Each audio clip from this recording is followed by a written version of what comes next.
É um prazer estar mais uma vez aqui com vocês para falar de assuntos que tanto interessam a todos nós. E hoje eu gostaria de falar sobre o objetivo da teosofia, sabedoria divina, e a sua corporificação, que é a sociedade teosófica, que tem objetivos bem definidos.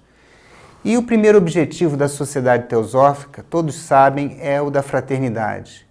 E a sociedade teosófica, além desse objetivo da fraternidade, que é um objetivo muito amplo e muito bem definido, que é a fraternidade de toda a humanidade, tem a intenção de elevar o desenvolvimento espiritual dessa nossa humanidade.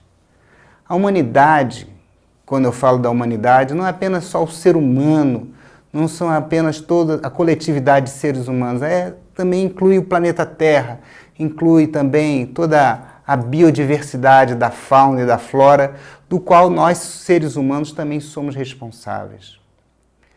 Nas cartas dos mestres, disse que a humanidade é considerada também como a grande órfã.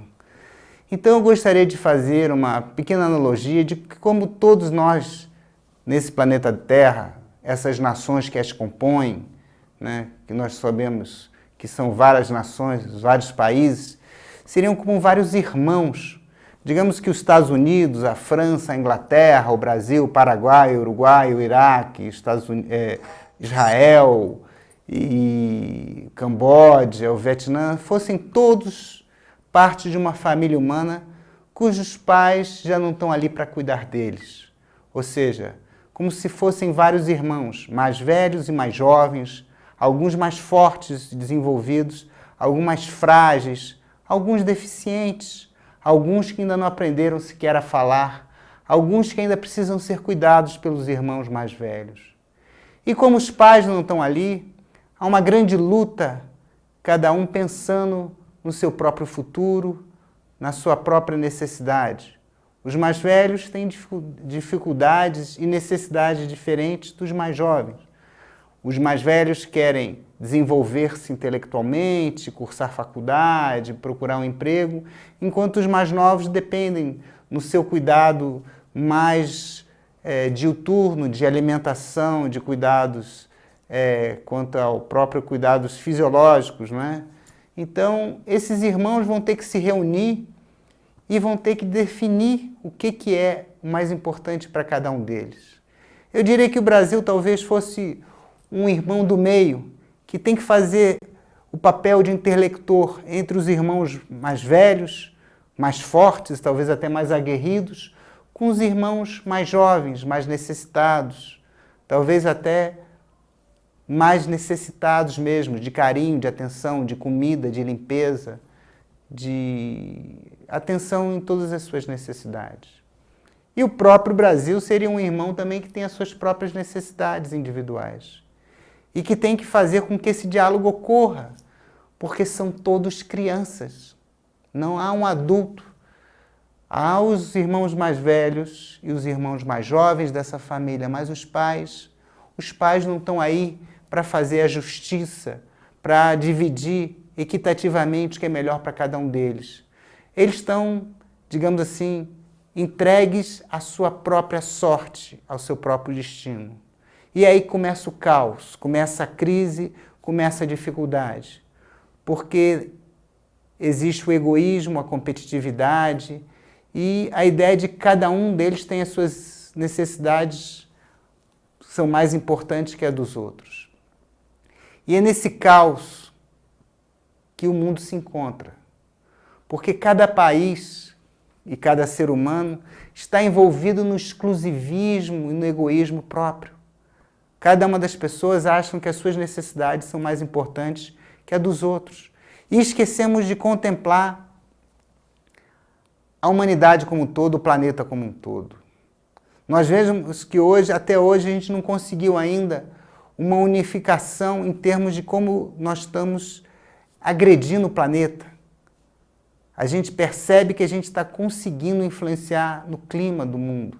Nunca houve tanto ataque à cobertura de ozônio do planeta. Nós estamos fazendo um efeito estufa pela própria quantidade de dejetos químicos que nós jogamos principalmente na atmosfera, mas também conseguimos sujar o solo e as águas também, do qual nós dependemos para a nossa própria sobrevivência. Então a gente consegue fazer então essas grandes catástrofes que o mundo nos dá em consequência, em função de nós estarmos aumentando a temperatura do planeta. Então cada um dos países resolve agir de uma forma unilateral, porque cada um deles funciona como se fosse um irmão, cada um só pensa no seu próprio destino. A maioria desses irmãos ainda não conseguiu sentar-se e ver que para que a Terra, essa grande casa, precisa viver uma paz, um equilíbrio, para que possa se sustentar e todos possam viver e usufruir dos recursos minerais, naturais, da água, do solo, da atmosfera desse planeta. Todos nós temos direito a usufruir dos bens, só que tem alguns que querem usufruir de uma forma mais intempestiva, de uma forma menos conservadora, de uma forma que possa dar um impacto maior, fazendo com que outros não tenham o mesmo direito, a mesma participação. Então, nós vemos que o planeta está vivendo uma crise social, uma crise política, uma crise ética, uma crise religiosa. E, do ponto de vista do desenvolvimento espiritual e da fraternidade, que começamos a falar aqui no início, nós vemos que o mundo está se dividindo rapidamente em dois polos. Um polo caminha para o fanatismo religioso e o outro para o materialismo intolerante. E entre esses dois polos, a verdade, a justiça e a paz não têm lugar. Porque o fanatismo cria guerras. O fanatismo cria intolerância religiosa. O fanatismo cria esses homens-bombas que destroem e matam pessoas inocentes. O fanatismo cria cerimônias que são para eles indispensáveis. E criam medo da morte, porque criam a realidade ilusória de um inferno ou de um céu fictício que só uma pequena quantidade de eleitos poderão ter acesso. Então, porque uma pessoa não foi batizada numa determinada religião, ela não vai ter direito ao céu, entre aspas. Porque ela não participou de determinado atos dito por um determinado sacerdote, ela privada do seu discernimento, ela é capaz de fazer guerras santas, ela é capaz de se imolar num sacrifício onde ela se mata, ou seja, ela é capaz de fazer o maior pecado que um indivíduo é capaz de fazer, ou seja, acabar com a sua própria vida e destruir a vida, às vezes, de dezenas ou centenas de inocentes. Tudo isso pelo fanatismo religioso. Enquanto outros, materialistas, pensam apenas no seu direito exclusivo de usufruir de luxos, de bens raros, de comidas sofisticadas, pouco se importando se milhares, milhões ou bilhões passam fome ou têm uma série de doenças que poderiam ser evitadas, enquanto ele, às vezes, tem uma profissão que é exatamente de construir armas para destruir outros seres semelhantes. A gente sabe que hoje a indústria de armas, ela cada vez cresce mais em todos os países, inclusive no Brasil, que é o quarto maior exportador de armas do mundo. Nós que ainda não somos uma nação desenvolvida, temos uma indústria armamentista muito forte, que inclusive exporta armas para diversos países do mundo, não somente para o consumo interno. Então nós vemos que o homem já desenvolveu uma capacidade tecnológica que poderia acabar com a fome, não só no Brasil, mas no planeta. Mas ele destrói esse planeta numa velocidade muito mais rápida do que é capaz da própria Terra de se reconstruir, de se regenerar. Então a crise do homem não é uma crise externa, é uma crise interna. É uma crise que tem início dentro do ser humano, na sua forma de pensar, na sua forma de ver o mundo e ver a si próprio. O mundo está assim porque o ser humano está iludido contra si próprio e o seu destino. Uma grande quantidade de seres humanos acredita que essa vida é a única vida que ele tem para viver. Então, ele quer aproveitar o máximo, ter o máximo de prazer e o mínimo de dor. E pouco importa os outros seres que convivam com ele. Ele tem uma educação baseada no preconceito, na superstição, em que ele tem que pensar o máximo em si próprio e o resto que se dane. Então, essa educação em que ele busca a celebridade, o glamour, e a senhora Alice Bailey, no século passado, já tinha escrito um livro sobre isso, e hoje a gente está vendo que as pessoas querem ser celebridades, ter fama, ter poder, sem ao menos sequer se fazer uma autocultura, um autodescobrimento, uma autopercepção, ou seja, a pessoa se conhecer a si próprio e desenvolver um conhecimento que às vezes demora décadas. As pessoas hoje não são valorizadas pelo que elas sabem, pelos que elas desenvolveram internamente. As pessoas hoje são valorizadas pelos que elas têm. Então, celebridades movidas por uma fama, porque têm uma beleza externa ou porque conseguiram muito dinheiro. Então, o que a gente está vendo hoje é que as pessoas perderam os valores mais importantes. Justiça, paz, fraternidade, ética, parece que foram riscados do vocabulário. A gente vê que até a própria mídia, a televisão, o jornal, rádio, imprensa, valorizam as pessoas que têm um poder aquisitivo. Hoje, ser uma socialite, uma celebridade, um top isso ou top aquilo, é muito mais valorizado do que ir aprender, estudar, em se autocompreender, em se autoconhecer. O autoconhecimento foi relegado a um campo secundário.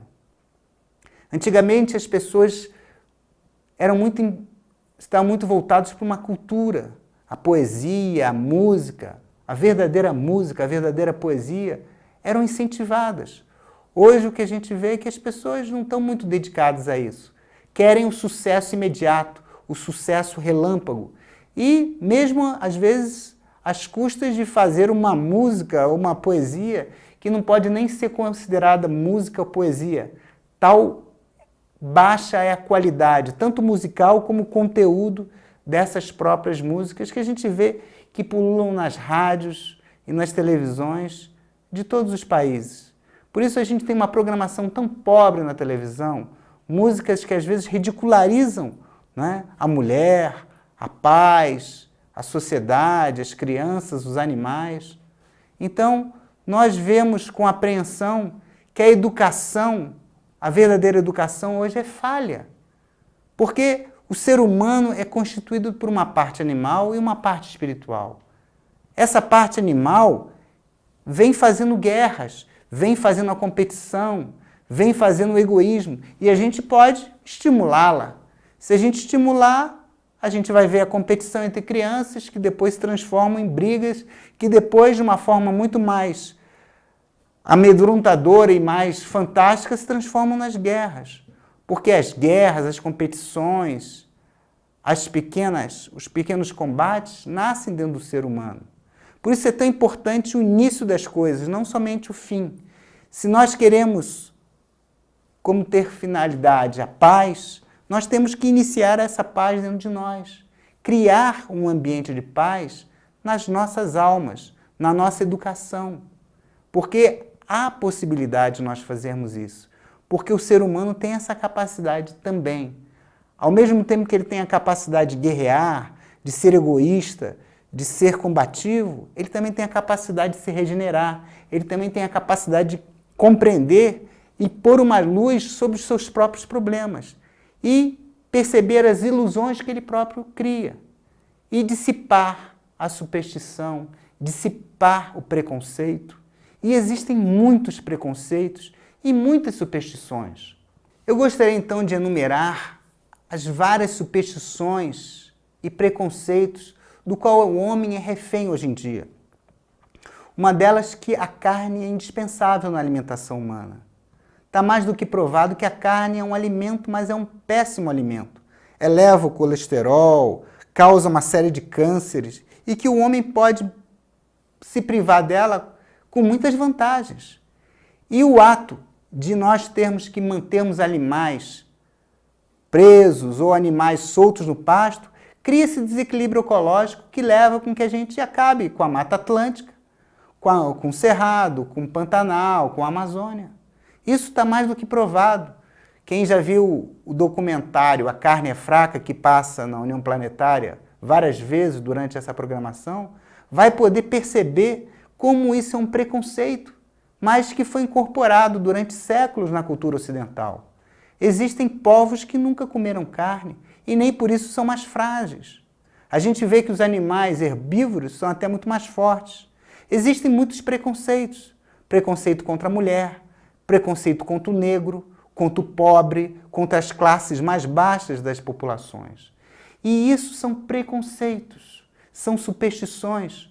A superstição, por exemplo, contra o gato negro, o gato preto, que muitas vezes as pessoas os matam porque acreditam que ele é portador de azar e coisas desse tipo, não é? Ou que outras coisas dão sorte, então tem que se matar o coelho para pegar a pata dele porque a pata do coelho dá sorte. E coisas dessa natureza. São infantilidades. Existem muitas infantilidades, mas existem muitas crueldades, né? Não é? Como se praticasse a vivissecção nas escolas e nas faculdades.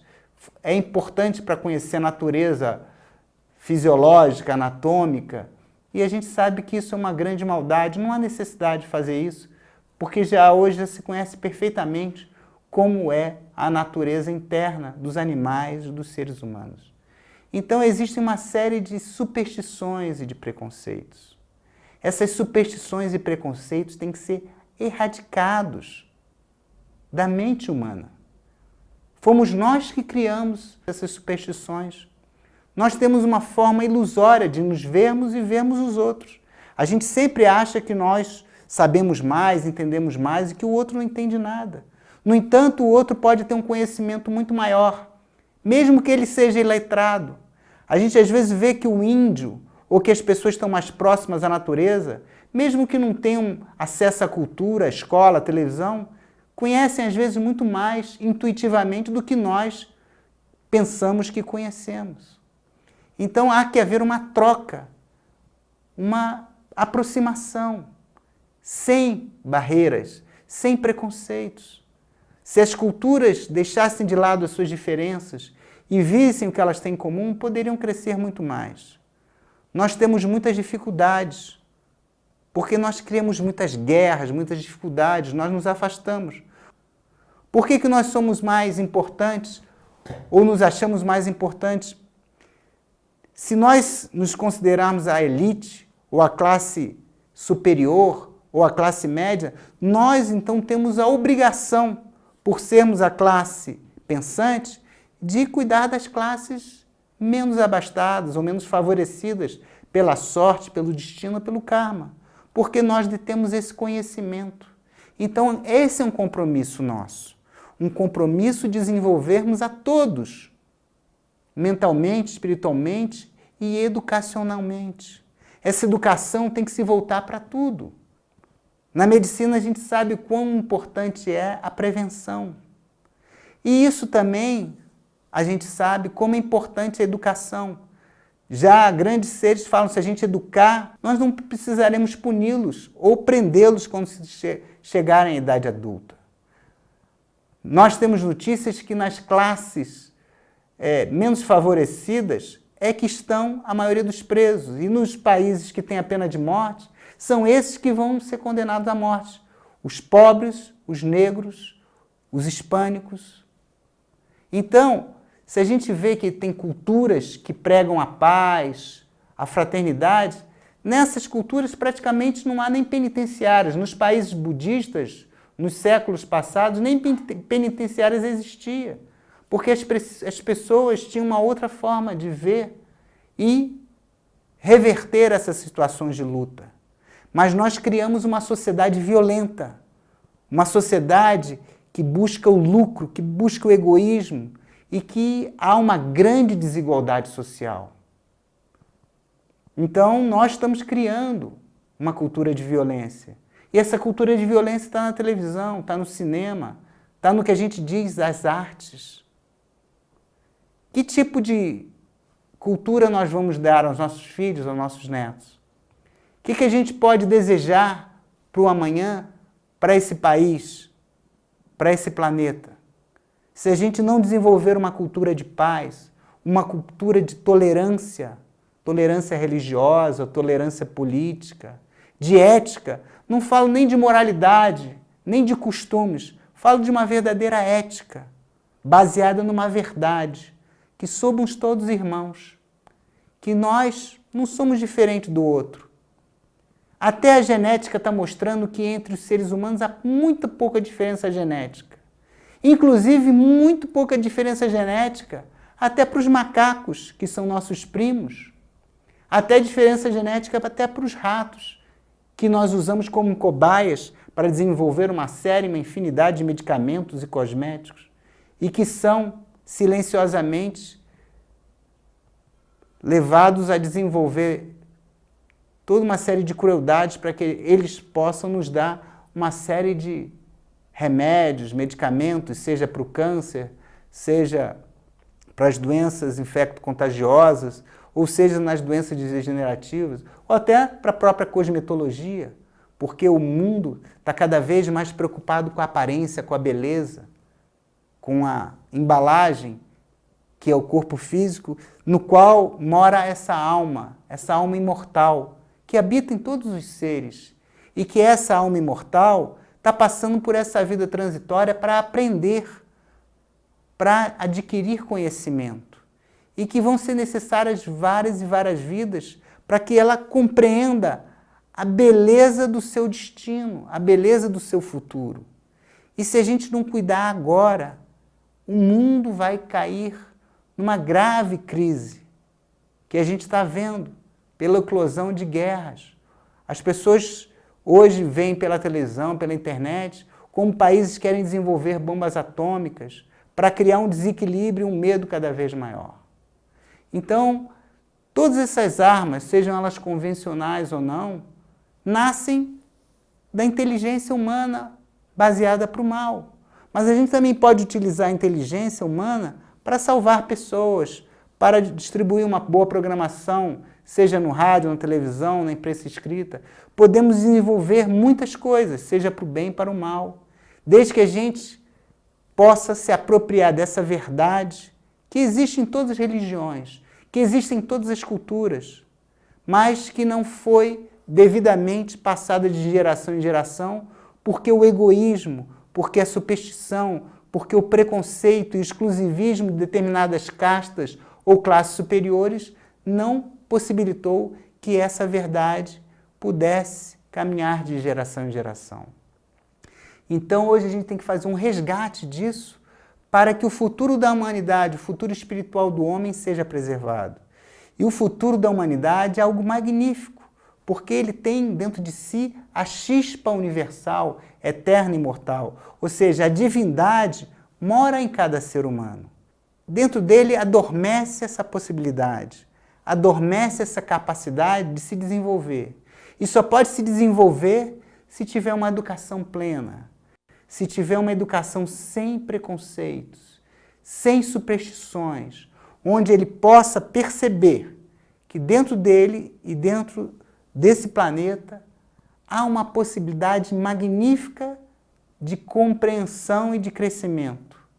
E que esse crescimento pode se dar desde que todos os irmãos deem as mãos, em que possamos cuidar dessa casa, que é o planeta Terra, em que possamos, com as condições que nós criamos, deixar as armas de lado e começarmos a fazer comida para todos, educação para todos, uma educação correta, uma educação religiosa verdadeiramente, em que a gente possa se religar ao nosso princípio espiritual e o que o princípio físico, emocional e mental sejam cuidados com esse fim, que é o fim da fraternidade, o fim do desenvolvimento emocional correto, desenvolvimento mental e intelectual correto, com vistas ao desenvolvimento espiritual.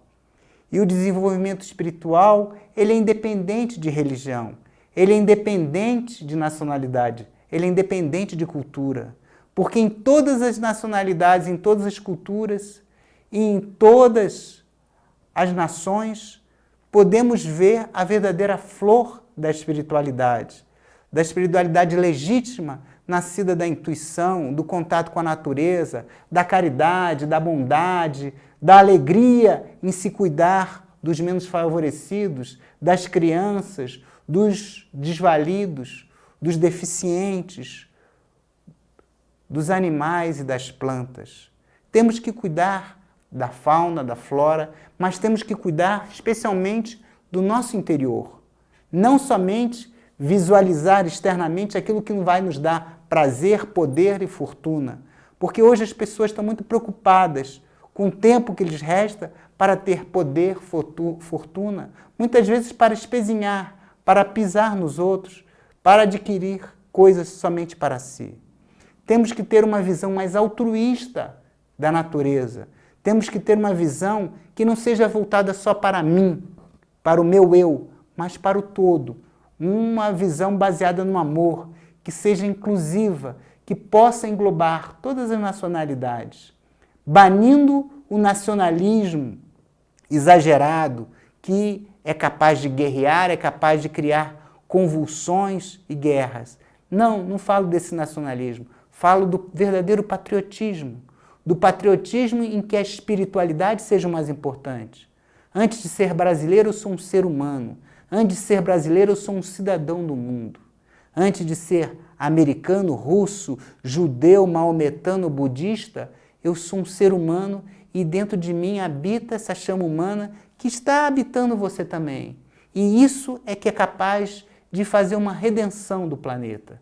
Quando nós percebermos a divindade que habita por detrás de todas as formas e que possamos cuidar dessa divindade que precisa crescer, que precisa tomar consciência e que precisa ter essa interdependência respeitada.